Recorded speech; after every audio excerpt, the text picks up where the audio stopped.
Lah kan ngono kene demak penasuhan ta.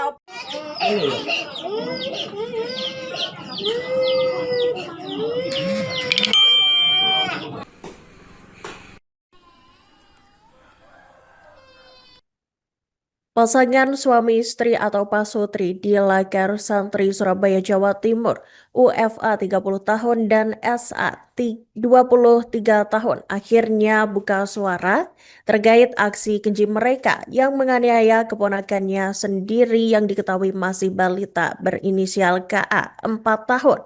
Pengakuan ini diungkap saat keduanya diinterogasi langsung oleh Kapolrestabes Surabaya, Kombes Pol Lutfi Sulistiawan. Dalam interogasi tersebut, OFA berdalih baru melakukan penganiayaan pada akhir Desember 2025.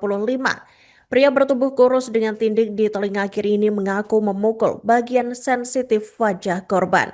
Dan untuk informasi selengkapnya, Tribuners, kami telah terhubung dengan jurnalis dari Tribun Madura, Luhur Pambudi. Selamat siang rekan Luhur, silakan dengan laporan selengkapnya. Oke, baik Iraka.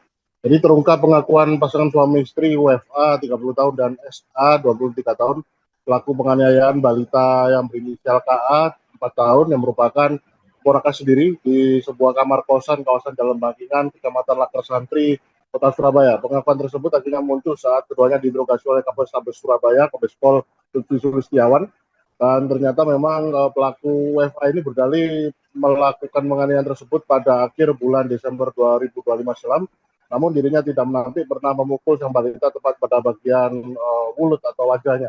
Kemudian giliran sang istri dari UFA ini yang berinisial SA ini diinterogasi, dan ternyata memang ia mengakui pernah melakukan aksi kekerasan kepada korban yang itu ditujukan pada bekas gigitan yang diakui oleh SA hanya dilakukan satu kali. Namun hal itu sempat ditampik atau disangsikan oleh Kapolrestabes Surabaya karena memang hampir sekujur tubuh korban itu banyak didapati luka, dan beberapa bagian luka ada yang masih basah, ada yang sudah mengering. Dan pelaku SA kemarin juga mengaku sengaja mengikuti korban di dalam kosan tersebut mulai pukul 8 pagi hingga pukul 5 sore hari karena memang harus bekerja.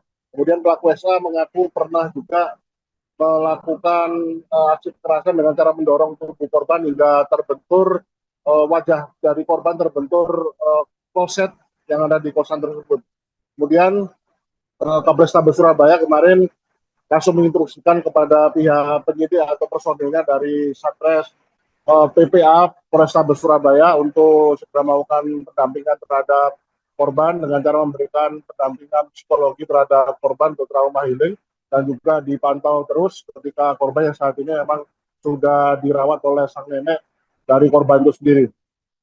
Kemudian di lain sisi kemarin kami juga mengkonfirmasi pada Kasat PPO Satres kasus kami Kasat PPO Polrestabes Surabaya, yakni Akun Komisaris Besar Polisi Melati Sari, yang kemarin mengungkapkan bahasanya memang dalih atau motif yang dilakukan oleh kedua pelaku ini adalah karena menganggap perilaku dari korban KA ini dianggap nakal dan sulit diatur, sehingga mereka merasa seperti layak untuk melakukan perbuatan yang kasar terhadap KA selama berbulan-bulan atau secara terus-menerus. Kemudian kami juga sempat mewawancarai tetangga dari korban yang kala itu berhasil menyelamatkan korban yang sedang disekap atau dikunci di dalam kamar, dan ternyata memang menduga kuat kalau aksi perbuatan penganiayaan terhadap korban sudah berlangsung berbulan-bulan, hampir 3-4 bulan selama menyewa kosan atau kamar kos yang ada di kawasan Jalan Bangkingan tersebut. Bahkan saksi atau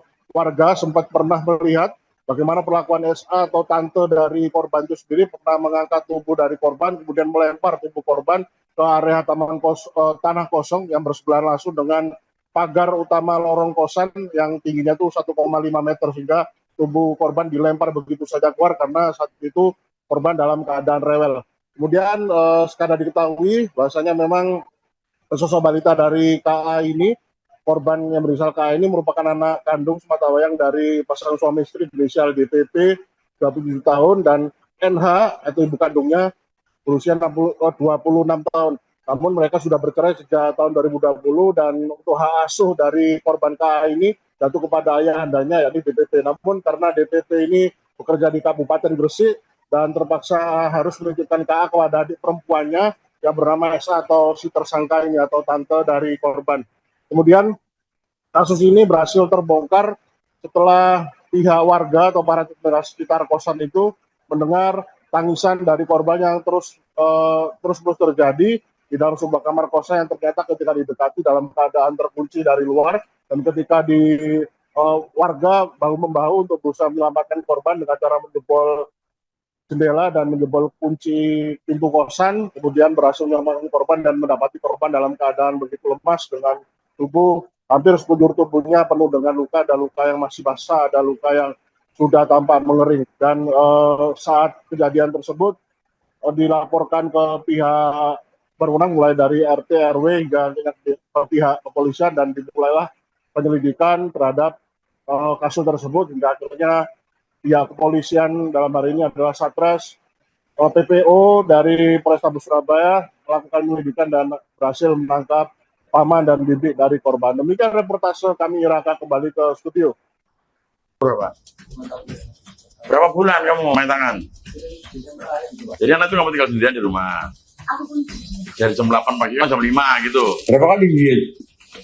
Ya bukti ini oke gitu loh. Selesai ya. Apa kamu apain itu nyampe kelihatan tulangnya tuh? Caranya banyak itu orang dari situ lukanya. Ini cuma dikasih aja ya, ya ampun. Jadi anak 4 tahun dengan caranya. Anak gimana itu nanti? Trauma. Sekarang yang rawat siapa ini? Awalnya nggak mau sama orang ya. Yang pertama sekarang trauma healing. Yang kedua, dicek ke saudaranya itu. Kontrol nanti. Yakinkan anak itu dari kawan yang baik. Lah kan ngono kan udah pada suan tau.